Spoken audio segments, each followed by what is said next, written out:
This is the host, and this is Unexplained. On March 19, 2019, a woman named Kristen Smart went missing from her college campus in California.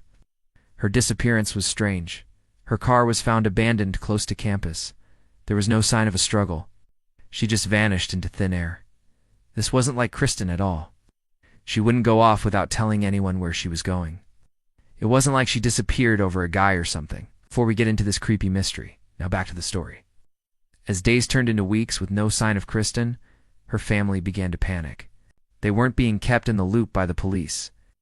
All they got were cryptic notes left behind by their daughter that made absolutely no sense. What could these mean? Was she trying to tell them something? The first note said, "It's been real.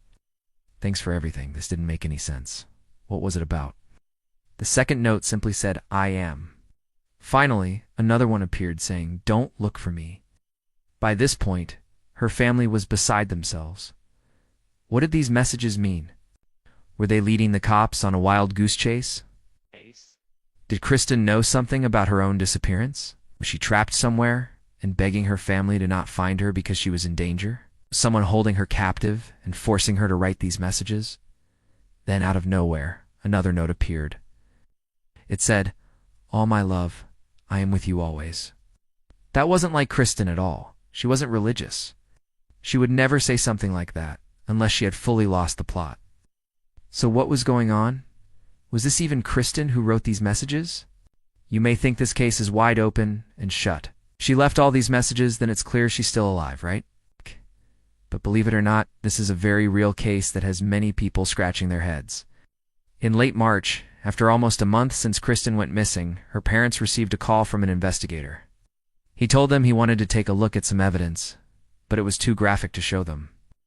They traveled to meet him and they finally learned the truth. Their daughter had left behind a message, but it wasn't written down or left in a note. It was carved into concrete.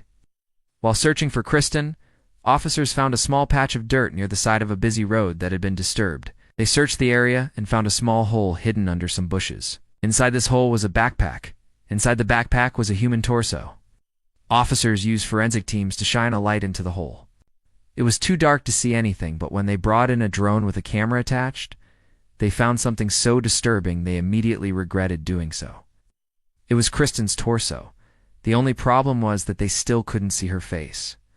The killer, or whoever was responsible for this, had put her body into a concrete mold, leaving only her upper body exposed. All they could see was her feet and legs. Once the drone had finished its grim sweep, officers crawled into the hole to search for other evidence. One officer grabbed Kristen's foot and pulled it out. Her leg came with it. The officer screamed and quickly dropped it. He slipped and fell forward onto the ground.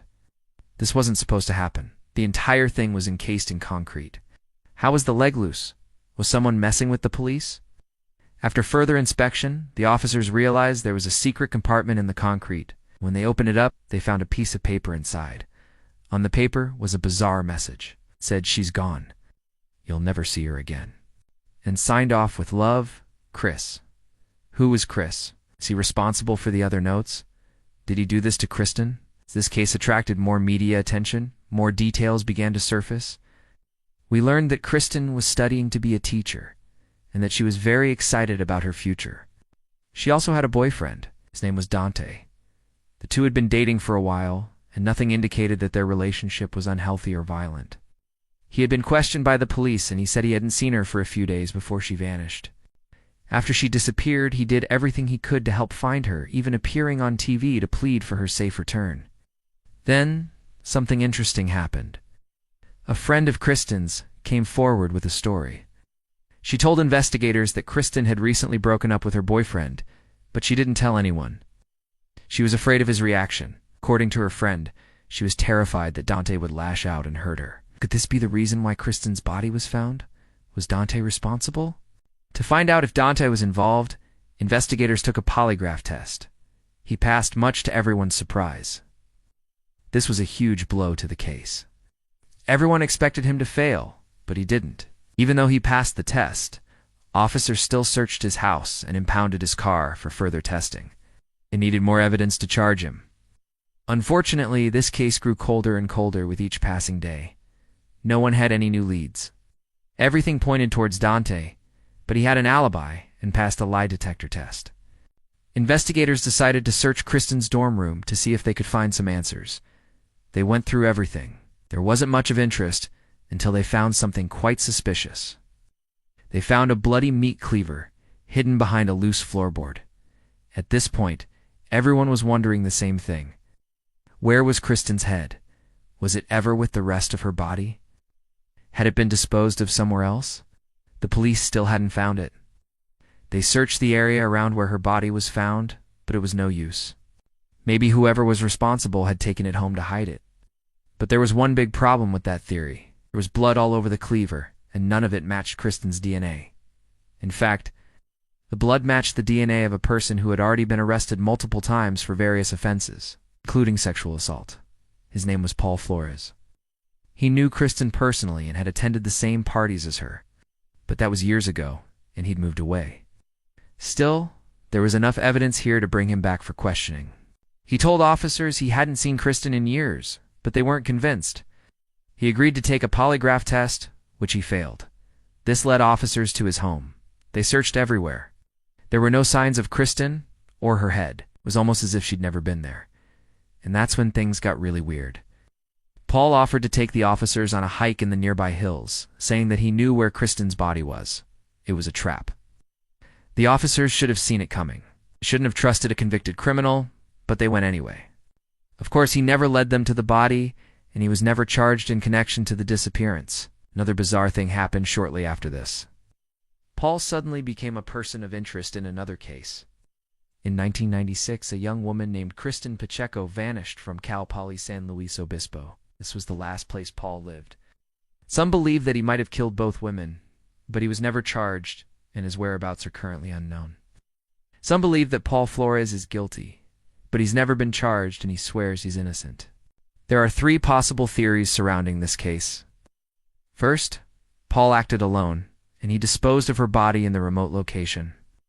The second theory is that Paul was only an accomplice and helped Dante dispose of the body after he murdered her. And the third theory is that Dante murdered Kristen and hid her body, but Paul had something to do with her disappearance. There is not much evidence to support any of these theories. We don't know for sure how Kristen died or why she was carved up and placed into a concrete mold. There were no witnesses to any of this, and there are no security cameras. The only thing we know is that she's dead. Investigators combed through countless pieces of evidence, but none of it panned out. With no new leads, this case will most likely go cold. The biggest question is, will we ever find out what happened to Kristen Smart? Hopefully, one day this mystery will be solved, and her family can find peace. But until then, we can only speculate what really happened. Now it's time to make your voice heard. Comment below. What do you think happened to Kristen? Do you think she's still alive? Or do you think she was murdered? Let me know your thoughts. And while you're at it, don't forget to subscribe. With that said, thanks for watching. I'll see you next time.